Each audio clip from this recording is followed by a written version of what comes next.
The jobs data this morning was abysmal. So why did the market rally? That makes no sense.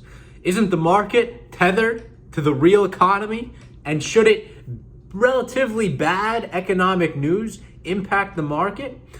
Well, the market is actually tethered to a lot of things. And one of the things that matters most is liquidity. And one of the most popular sayings of last summer was bad news is good news. The situation got bad. There was a dovish Fed. The Fed continued to say, we're going to get dovish, we're going to get dovish, we're going to stay dovish. And as bad news occurred, it was kind of a good thing. Why? Because bad news means the government needs to continue to intervene. And we have a government ready to intervene at our beck and call. And the fact that there isn't good jobs data right now, at least in the last month, whatever circumstances are causing that, and there's debate in that area, it shows that the Fed is going to continue. They have said time and time again, they're not waiting for forecasts. They're not relying on assumptions. They're going to wait until they see it in the data. And this was a step backwards in the data. So not good for the economy, not that great from a fundamental view of the jobs picture.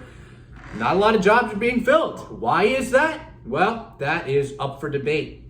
Some people are saying that it's the very generous unemployment benefits that are happening. Who's going to take a $12 to $15 an hour job when you can get just about the same amount not having the job, right? Seems like a pretty easy decision.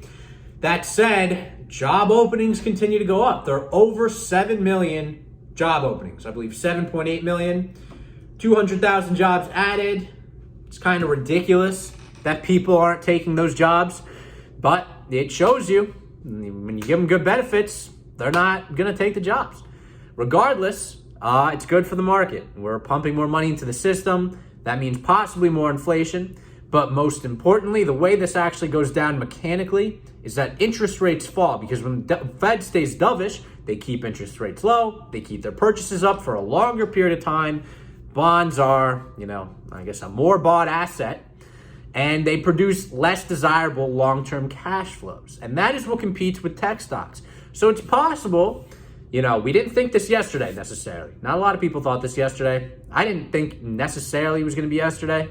But yesterday could have been the bottom, near-term, local bottom, whatever you want to call it, in tech stocks, because it looks like interest rates are going to either stay here, go a little bit lower before they really begin to pick up like they should, like is natural. Right now, we are in a very unnatural environment and situation. If that wasn't already very clear, that's where we are. So we will see what happens with this. The overall thesis remains the same. The way I'm positioned is I do have a lot of tech stocks. It's a good position, part of my portfolio, but I do have a lot of energy, and I'm not getting rid of my energy. I think the move is only just beginning. The reasons cited yesterday, I'll go over them again though, no question.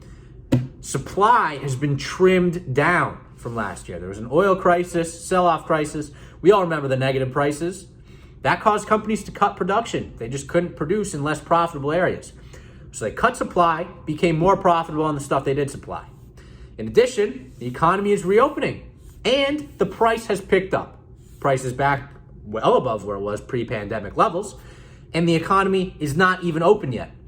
So that's a very good sign. Once the economy reopens, we should expect the price of oil to pick up pretty substantially. In addition, there's likely to be even more oil demand than we had previously thought, because usage of oil is likely to pick up with the infrastructure bill. In addition to the infrastructure bill, might be part of it, we'll see, there will be expanded American manufacturing, increasing demand even more. So you got supply shortages and you got demand increases, all multiplied by inflation. It's like a Goldilocks perfect storm for oil. There is no anti-oil long-term thesis. We're probably not going to be on oil forever. I hope not. I hope we get to renewable energies, because renewable energies would be crack for the economy. But the current oil companies are the leaders in that department. Tesla, sure, they're up there.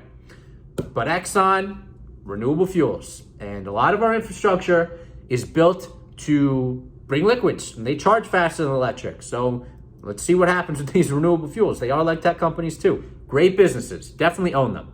So until next time, have a good weekend and peace out.